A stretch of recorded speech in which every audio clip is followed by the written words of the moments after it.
ये ट्रेन एक दिन नहीं, 2 दिन नहीं, पूरे 3 दिन चलती है।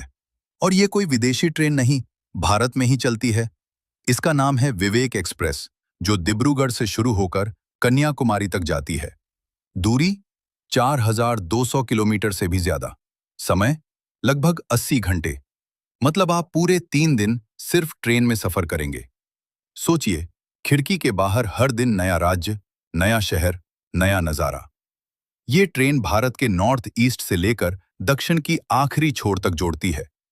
क्या आप 3 दिन लगातार ट्रेन में बैठ सकते हैं? कमेंट में यस या नो जरूर लिखें।